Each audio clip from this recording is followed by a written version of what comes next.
What makes a villain not just an adversary, but a catalyst for growth? In the world of superheroes, villains are not just obstacles that are placed that can be overcome and can give rise to a hero. They serve a higher purpose. They are the reason why the hero's beliefs are challenged, his limits are tested, and they turn him into something greater. Two movies that have done an excellent job at creating villains that have majorly shaped their heroes are Black Panther and Spider-Man: No Way Home. Black Panther is the story of T'Challa, who is a young king coming to terms with his father's legacy and the burden of responsibility to rule over Wakanda. Wakanda is an advanced nation that has technologically advanced weapons, but it has closed its doors to the outside world and is living oblivious to the injustices of the world. T'Challa is faced with opposition from Eric Killmonger, who has a different vision for the nation because he has been raised in a world where he had to witness oppression. T'Challa is then forced to make a choice and reconsider his beliefs about whether he wants to rule the kingdom. On the other hand, the story of Spider-Man: No Way Home is about Peter Parker's identity challenges. When his secret identity is revealed to the world, his life is turned upside down and he seeks help from Doctor Strange to return to normal. But in this process, he accidentally lets loose multiverse villains. The worst villain among these is the Green Goblin, who makes Peter emotionally and morally burdened. Black Panther and Spider-Man: No Way Home both feature villains that are central to the storyline, but their drive, intentions, and themes are very different. These villains play an important role in shaping their heroes, but how do they do that? To answer that, we first need to understand how these villains contribute to the storyline of their respective heroes and look at what each of them represents. Eric Killmonger, or N'Jadaka, is probably one of the most layered and complex villains in the Marvel Cinematic Universe. The Marvel Universe gave us an exceptional villain with a backstory that was unique and compelling. Traumatic events from his childhood are the root of his character, emotions, and actions, and explain why he is the way he is. Perhaps the major factor that shaped his character was the murder of his father by T'Chaka. In one of the saddest flashbacks of cinema history, we get to see that N'Jobu is murdered by T'Chaka for betraying his country. But what's worse is that a young Eric is left behind all alone, with no one to look after him, and the king leaves him behind in California rather than taking him back with them to Wakanda. So, even though Eric's actions cross the line, his motivation for seeking revenge is not based purely on malicious intent, but rather on the feeling of being left behind. After his father's death, Eric is left to fend for himself, and in the harsh world he is introduced to the idea of black oppression across the world, which Wakandans are oblivious to thanks to their resources and wealth and the fact that they closed their borders to everyone. Killmonger knows exactly how harsh and evil the world is and wants to make it a better place by ending global oppression, and he thinks the way to do that is by using Wakanda's technology and resources. But even though his philosophy seems selfless, his actions contradict what he believed in. Beneath his claim to fight for liberation, the truth seems to be based on egoism and hunger for power. The hypocrisy of his ideology is that he wants to take down oppressors while adopting their methods and mentality. His philosophy and motivation stemmed from systematic oppression and injustice, and while it seemed to be rooted in non-violence, his actions were nothing short of ruthless. In pursuit of his mission, he kills and betrays whoever comes his way, just like he killed Ulysses Klaue and his girlfriend, and then manipulated his way into Wakanda.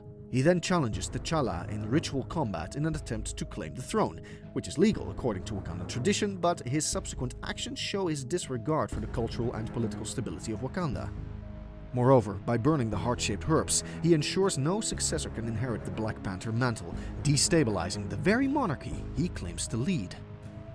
His disregard for peace and non-violence is also reflected in the fact that he planned to arm oppressed people worldwide with vibranium weapons. While in theory his desire to empower the disempowered is commendable, the way he goes about it reveals a deep-seated anger and nihilism. His belief in justice was largely superseded by his cruelty and domination. Eric Killmonger is basically US foreign policy in a leather vest, solving every problem with violence, ignoring the fallout, and calling it justice. With the proper intentions and a little less rage running in his blood, Killmonger could have actually been a pretty good king of Wakanda. However, his violent background of being a specialist black ops mercenary and then planning to use Wakanda's technology to conquer the world and rule the entire human race took things to a place darker than what was necessary. Green Goblin was another complex and layered character introduced by Marvel. His dual personality as Norman and as Green Goblin makes him a terrifying villain. One moment, as Norman, he is a vulnerable man seeking redemption, and the next moment, he's the ruthless Goblin, exploiting Peter's empathy and using it against him. Not only does he challenge Peter Parker physically, but he makes him question his decisions and morals, which pushes Peter to form a more mature outlook of the world. Norman Osborn is introduced as a wealthy CEO of Oscorp Industries, who is a scientific genius. This allows him to form a bond with Peter Parker, whom he admires as a young genius and sees as a surrogate son. His love and admiration for Peter is a reflection of his kindness and respect. However, his greed for power becomes an obstacle and a point of contention between the two. He gives in to his desperation, arrogance, and frustration, which makes him recklessly test the super soldier serum on himself. As a result, he descends into madness and turns into the Green Goblin, which is a sadistic alter ego who thrives on chaos and destruction. At many points, we get to see that Norman is deeply remorseful and horrified by the actions of the Goblin. This goes to show that he still has humanity left. Moreover, his interactions with Peter in No Way Home show that he desires for redemption, and his wish is to break free from the Goblin's grip. However, his strategy is his lack of control, as the influence of the Goblin is so overpowering that it reduces the real Norman to a mere observer, even in his own body. On the contrary, the Green Goblin is the complete opposite of Norman. Where Norman is motivated by ambition and a love for his family, the Goblin is nihilistic and loves nothing more than destruction and suffering. His sole purpose is chaos. In No Way Home, he is even more malicious than when he first appeared in the Raimi trilogy. He not only renounces morality and perceives it as a weakness, but he also thrives on twisting people's values and relationships to fulfill his desire to cause disruption. The dynamic between Norman and the Goblin remains one of the most complex storylines of the universe. Norman is aware of his actions while being driven by the Goblin, which adds to his tragedy because as viewers we get to see how helpless he is. This duality is further explored when the Goblin mocks Norman as a coward. The Goblin shows no regard for Norman's life or relationships, and this is evident when the Goblin murders Aunt May, which not only harms Peter, but also ruins Norman's already fragile psyche and his relationship with Peter, whom he thought of as a son. He understands human nature, empathy, and love very well, and he uses these against his opponents. In No Way Home, the Green Goblin turns even deadlier when he breaks into the MCU universe, which gives him a broader ground for destruction. Even when he is faced with the possibility of having to face the outcomes of his actions, he prioritizes chaos even when it means self-destruction, which, in my opinion, makes him the most terrifying villain. Eric Killmonger was more than a villain in T'Challa's story. He was a reason, a driving force for T'Challa's transformation from a traditionalist king to one who changed the way Wakanda was ruled. Undeniably, his actions were extreme, but T'Challa had to question Wakanda's legacy, its responsibilities, and even his own role as king, after looking at it from Eric's point of view.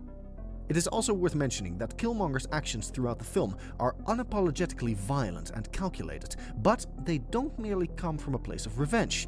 His actions had a deeper cause. It was also Killmonger's rise to power that reminded T'Challa why Wakanda had failed in the past.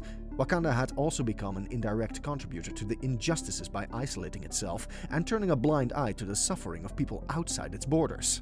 Killmonger's death was a huge moment in T'Challa's story because his final words had a major impact when he said, "Bury me in the ocean with my ancestors who jumped from ships because they knew death was better than bondage." This statement was a moment of realization for T'Challa, who then offered to save Killmonger's life. While this was majorly done to highlight the humanity and compassion of T'Challa, let's not overlook the fact that it also put into motion a transformation that Killmonger had hoped for. T'Challa had initially rejected Killmonger's offer, but he ultimately learned that Wakanda's isolation was not sustainable and was also unjust. By getting T'Challa to open Wakanda to the world, Killmonger was partially able to achieve what he stood for. Now, you may be thinking, doesn't that make Killmonger the hero? No, because what made T'Challa a hero instead of Killmonger was that T'Challa pursued this change through peaceful means. T'Challa proved that the pursuit of justice doesn't necessarily have to be at the cost of humanity or stability. The biggest challenge that T'Challa faced from Killmonger wasn't a physical one, it was something far greater. Killmonger challenged his ideologies and his beliefs. Eventually, T'Challa adopted elements from Killmonger's worldview, or at least the ones that were rooted in justice, while rejecting the methods that were fueled by hate. And, in the end, Killmonger's ideology lived on. However, it reshaped into something far more constructive and hopeful under T'Challa's reign. In Spider-Man No Way Home, the Green Goblin is a major driving force in the hero that Peter Parker transforms into. The Goblin's role as Peter's nemesis goes beyond simple physical conflict. It extends to him being the urging force that transforms Peter from a young, somewhat idealistic hero into a much more mature, resilient, and protective adult. There's no doubt about the fact that it is Green Goblin who in fact shaped Peter into a hero, albeit that wasn't what Goblin wanted. In the beginning of the movie, he is still an optimistic teenager, convinced he can save everyone. But then, the manipulation by Green Goblin results in the death of Aunt May, which forces Peter to come to terms with the harsh reality that he can't save everyone. By the end, Peter makes the ultimate sacrifice in choosing loneliness and anonymity for the protection of the people he loves. The murder of Aunt May is a major turning point in the character arc of Spider-Man, because the tragedy not only has an impact on Peter's personal life, but also Spider-Man's philosophy. This is when Peter learns what being Spider-Man truly costs, and May's final words to Peter, "With great power comes great responsibility," serve as a reminder of the burden Peter must bear as a hero. In other words, the Goblin becomes the agent of Peter's most defining moment, the loss that cements his purpose. The Goblin's influence on Peter was beyond damage to the people he loved. He also attempted to corrupt Peter's soul. Upon the death of Aunt May, Peter is all consumed with grief and rage, and the Goblin provokes him to seek revenge. In their ultimate face-off, Peter in a fit of rage overpowers the Goblin and nearly kills him. In this moment, the Goblin succeeds in bringing Peter to the brink of moral collapse, forcing him to confront the darkness within himself. However, Peter's ultimate decision to spare the Goblin's life, despite everything he has done, is a huge turning point in his development as a hero. In this moment, Peter is reminded of what makes Spider-Man: mercy, responsibility, and hope. At the end of the movie, Peter makes the sacrifice by letting Dr. Strange cast a spell that wipes out all memories of Peter Parker from everybody in the universe, including his very close friends. The Goblin inadvertently teaches Peter a very important lesson, that heroism is about putting others before oneself, even when it means losing everything. All in all, Goblin seems to be Peter's biggest teacher. The deeper themes of each movie gradually unravel when the heroes struggle against their enemies, because the fight and philosophies of the villains test not only the characters' physical capabilities, but also their beliefs. The villains themselves become symbols of the darker and more extreme paths that the hero could have taken, which is a reflection of the hero's inner conflicts. Eric Killmonger in Black Panther and the Green Goblin in Spider-Man are examples of how complex villains can shape the heroes they oppose. Even though the two villains have very different stories and methods, one theme is common between the two. These villains played a major role in creating heroes. Eric Killmonger's role in the movie is to bring that conflict between the idea of tradition and progress, and what it takes to challenge a belief. Killmonger forces T'Challa to not only accept, but do something about the hypocrisy of Wakandan isolationism and its moral blind spot when it comes to global oppression. Killmonger is perhaps the reason why T'Challa evolves intellectually and philosophically as a better hero and leader. The sacrifice that T'Challa makes is that of his ideology as a leader. While the theme in Black Panther centers around challenges for a leader, No Way Home is based on personal loss, which is the catalyst for Peter's growth. Green Goblin doesn't challenge Peter's beliefs as much as he challenges his emotional strength. While Killmonger's challenge to T'Challa is external, forcing him to rethink Wakanda's place in the world, the Goblin's challenge to Peter is internal, forcing him to confront the cost of being Spider-Man. T'Challa grows as a ruler, while Peter grows as an individual. Another interesting aspect that is crucial to the themes of the two stories is violence. Killmonger's ideology is heavily based on violence. His belief is that liberation can only be achieved with the use of force. However, the fact that T'Challa is able to restore justice defines him as a true hero, because he chooses peace over destruction. In contrast, the Green Goblin forces Peter to the brink of moral collapse. In their final confrontation, Peter nearly kills Goblin to seek revenge, but ultimately decides to spare his life. We get to see that T'Challa's growth is ideological, while Peter's is moral. And lastly, the symbolism of these two villains is very similar in the way that both villains represent powerful metaphors of what those heroes ultimately have to confront in themselves. Killmonger represents the consequences of unchecked rage and revenge. His desire to overthrow the kingdom and force the oppressed to fight back is a symbolic representation of T'Challa's own internal conflict between choosing tradition or global responsibility. On the other hand, the Green Goblin is the symbol of the inner conflict that Peter Parker has to face as he grows into adulthood. His duality reflects the struggle between the idealism of youth and the harsh realities of responsibility.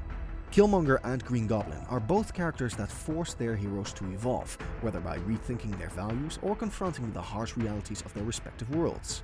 Both films show that to be a real hero, one has to overcome not only external threats, but also internal struggles, whether it means letting go of a belief or tradition or sacrificing yourself. Which villain do you think had the biggest impact on their hero, and why? Let us know in the comments below. I'd love to hear your thoughts. If you enjoyed this video, make sure to give it a thumbs up, and don't forget to hit that bell icon if you don't want to miss our next upload. See you next time.